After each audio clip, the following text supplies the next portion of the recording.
Bom dia a todos. A família agradece a oportunidade de podermos esclarecer alguns pontos em relação a esse caso, né, porque, em primeiro momento, as imagens que foram veiculadas pode causar espanto, revolta, mas a contra-resposta, ouvir as duas partes, é muito importante para se entender o que aconteceu naquele momento, o que aconteceu não só naquele momento, mas também antes e após esse momento. Ô Lucas, você é filho da Érica, né? Sim. Você acredita na inocência da sua mãe nesse episódio? Ela que está presa, né? Investigada sobre isso, apontada aí por vários por conta dessas imagens. Você acredita na inocência da sua mãe? Eu não só acredito, como eu tenho certeza na inocência dela.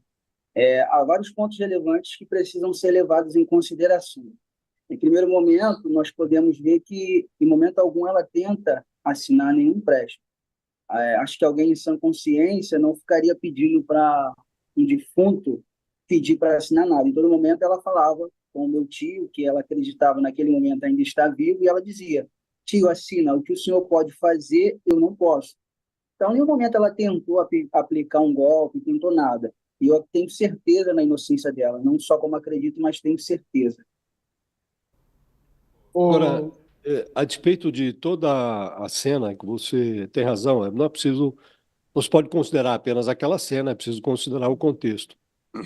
Mas aquela cena, ela que vem sendo muito utilizada pela polícia, ela mostra alguém que, diante de um personagem, o tio, já inerte, sem reação, ela insiste como se imaginasse que ele poderia assinar aqueles papéis, não é? O que eu lhe pergunto é: a advogada esteve conosco aqui, a advogada da sua mãe, esteve conosco e disse que sua mãe tem problemas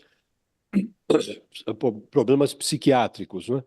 É, é fato que ela tem problemas psiquiátricos. Você, como filho, acha que esses problemas podem ter influído no comportamento dela diante daquela cena na agência bancária? Sim, é fato tanto que ela tem laudos por dois momentos, 2022 e 2023, em que médicos psiquiátricos solicitaram a internação dela por uso abusivo de medicamento, alucinações e tendência suicida. Então, isso é um fato não só comprovado por nós que convivemos com ela e vimos ela em diversos momentos nessas tendências suicida, por diversas vezes foi internada, como também os próprios médicos constataram isso e recomendaram a internação dela. Bom, naquele momento, pode-se perceber que ela é uma pessoa, aparentemente, em seu estado normal, ela não diria, ou se tivesse reconhecido que alguém estava morto, ela não ficaria falando com o defunto. As imagens dentro do banco mostram que ela ficou por aproximadamente 6 minutos no banheiro e deixou o meu tio na companhia de uma própria funcionária do banco. Então, acho que alguém em sã consciência, que quer aplicar um golpe, que leva um defunto para aplicar esse golpe, teria a cautela de não deixá-lo na presença de um funcionário da agência onde quer aplicar um golpe, porque facilmente aquele funcionário poderia reconhecer e poder ali trazer frustração ao plano dela. Então, você vê a inocência dela e que ela não percebe que ela vai ao banheiro, deixa por 6 minutos, ao voltar ela traz água, e aquela funcionária ali naquele momento, ela talvez também não possa ter percebido, porque ela devolve o meu tio aos cuidados da minha mãe e vai atendê-lo normalmente após faz aquele vídeo gravando aquela cena. Então, assim, são pontos que devem ser levados em consideração. Para Lucas, o até para Lucas, ensejar a queria só oportunidade. uma. Desculpa, Ronilson, só para complementar esse raciocínio e ensejar ao Lucas a oportunidade de é, elucidar mais a sua defesa.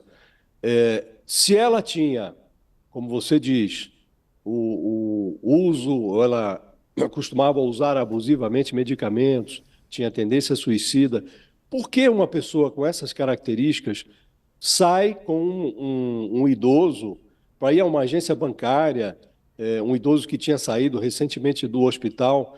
Por que vocês não tiveram cuidado de evitar que isso ocorresse? Então, quando o meu tio, no primeiro momento, quando ele recebe alta do hospital, a única recomendação e a única receita que o UPA prescreve são antibióticos durante 5 dias. Bom, Nós não somos médicos e sabemos que antibiótico é para tratar de dores, coisas comuns no dia a dia que utilizamos. Não conseguimos, no primeiro momento, ter a percepção da gravidade que meu tio estava, até porque ele saiu nas imagens do dia 15, né, mostra ele se movimentando, ele segurando a porta do banco, tudo normal. O segundo ponto é que ele já tinha feito um empréstimo antecedente a esse fato, ele era lúcido, ele foi internado e após ser internado, que ele voltou debilitado, não conseguindo andar normalmente, e a minha mãe, como já foi explicado, por ser a única que não tinha um vínculo empregatício, era a que ficava em casa. Nesse momento que ele volta e recebe alta, que foram 2 dias apenas, dia 15 e no dia 16 ele já faleceu, como a minha mãe estava aqui, ela ficou com ele e atendeu ao pedido dele de poder sacar um valor que ele já tinha solicitado, porque ele estava debilitado, mas até o momento uma debilidade que para nós não levaria à morte dele, até pelo histórico e pelo que foi passado pelo UPA. Bom, primeiro, obrigado, Lucas, pela entrevista e minha solidariedade também. Eu sei que, a despeito de qualquer coisa, Muito obrigado. eu sei que é um estrago, é um distúrbio para a família, né? Todo mundo ali envolvido, a exposição. Então, imagino o quão difícil. E a minha pergunta é um pouco para ouvir a sua versão dessa história. Quer dizer, se perguntam para você o que aconteceu, como é que você descreve essa história da maneira como você acredita que essa história realmente aconteceu? O que aconteceu nesse episódio da Érica levar o tio Paulo até o banco? Como é que você conta essa história de maneira que você entende a inocência da sua mãe? Então, essa história, né, na minha visão, na visão da família, nós vemos como a minha mãe, nos últimos dias, estava fazendo uso abusivo desse medicamento. O meu tio, até então internado, recebe alta e tem uma prescrição apenas de antibiótico. Ele estava debilitado, não podia andar normalmente, como antes de ser internado, mas ele não era, ele era plenamente capaz de entender o que estava acontecendo, tanto que ele solicita para ir sacar o empréstimo que ele já tinha feito. Eu entendo que minha mãe, como uma sobrinha que sempre esteve presente na vida dele, quando a gente fala presente, não é a pessoa que sempre cuidou, ele não precisava de um cuidador, ele não precisava de alguém 24 horas ao lado dele, ele tinha a vida dele, ele tinha a capacidade física e mental dele para poder discernir sobre os atos da vida dele. Então, ela atende o pedido dele de levá-lo ao banco, mesmo sob a influência desses medicamentos, e essa fuga e falta de percepção, você vê a todo momento que ela, né, ela deixa ele na cadeira de rodas ali e vai entrar pela porta giratória. Naquele momento, o segurança do banco que estava ali, que provavelmente foi quem recepcionou ele naquela porta ali, teve que fazer uma revista nele.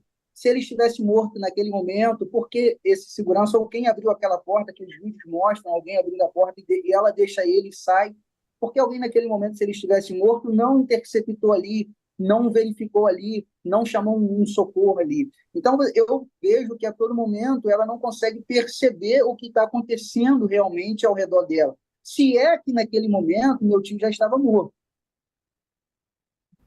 Ô, Lucas, na entrevista para o Herculano, né, você conta um pouco de quem é o tio. Queria saber, ele mora há quanto tempo com a sua mãe? Você também mora com eles? E ele perdeu realmente os documentos dele? Ele vivia de bico pela falta de documentos? Conta um pouquinho para a gente sobre quem é o tio Paulo. Então, meu tio, né, ele é irmão da minha avó, né, meu tio-avô. Ele sempre esteve presente na família, ajudou a criar minha mãe e meus tios, ajudou a criar os filhos dos sobrinhos dele, que somos eu, meus irmãos e meus primos. Ele teve o exército, foi motorista, mas em determinado momento da vida dele, ele perdeu os documentos dele. Desde que eu me entendo por gente, ele nunca teve um vínculo empregatício, ele antes já trabalhou em diversos lugares, mas por perder os documentos, não tinha documento, não tinha como arrumar um emprego fixo, algo, né, com carteira assinada. Então, ele viveu na nossa família todo momento. Eu tenho 27 anos e desde que eu me lembre, ele está presente na nossa vida.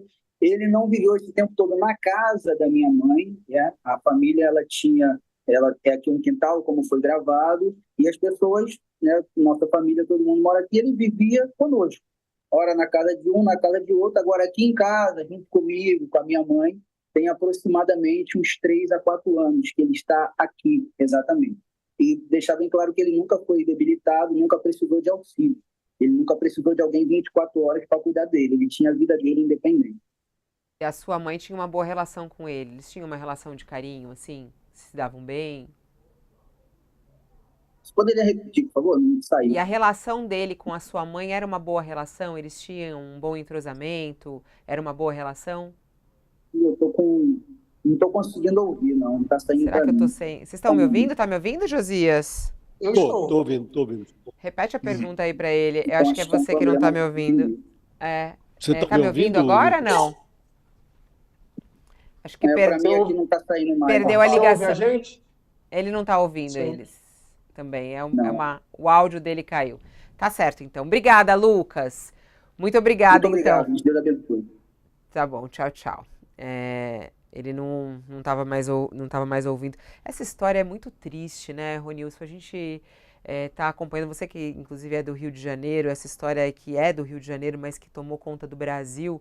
É uma história triste por todos os lados, né? Isso, claro, está sendo investigado, qual foi a responsabilidade dela. No entanto, agora a gente ouvindo o relato dele, ele falando que ele tem certeza da inocência da mãe nesse episódio, que chama muita atenção pela cena, né, gravíssima que a gente vê. Não, eu acho que todo contexto é muito ruim. É uma história que ela choca, né, de início, quando ela sai, circula, fica todo mundo chocado, tentando entender, enfim, todo o debate nas redes sociais. Mas eu acho que também, à medida que ela vai aterrissando, ela também arrasta junto, sabe, muitas contradições, muitas misérias, muitas fragilidades, muitas limitações, né? Então, eu acho que tem uma conexão também, né? Eu acho que eu lembro muito do meu convívio, né, de infância, né, em São Gonçalo, esse tipo de realidade, né, em que isso era uma coisa relativamente comum, quer dizer, obviamente, né, não levar pessoas mortas no banco, mas esse tipo de precariedade, né, das pessoas chegarem nesse nível de condição, até em condição de cuidado, né, quem cuida, a pessoa que cuida, às vezes, né, os vários fatores que envolvem a pessoa que tem que um pouco abdicar ali, um pouco da vida para poder, né, cuidar da pessoa idosa que já está com muitas limitações. Né? Entra toda uma questão de pobreza, está toda uma questão também dessa dependência, né, financeira, e aí surgiu um novo debate com relação ao empréstimo do banco, os juros, né, a exploração que entra em torno, enfim, das aposentadorias, dos limites das condições dos idosos. Quer dizer, um debate que é atravessado por muitas questões, assim. Então, eu acho que tem um pouco de fotografia da desigualdade no Brasil nesse caso, que acabou tornando o caso um pouco mais emblemático do que ele seria só pela sua caricatura, né? Muita gente fazendo aquela comparação com um morto muito louco e tal. Acho que isso foi sendo perdido gradativamente à medida que a realidade entrou no meio do contexto, né? Bom, e tem outro caso que também está deixando o Brasil muito triste, que é o caso do cão Joca.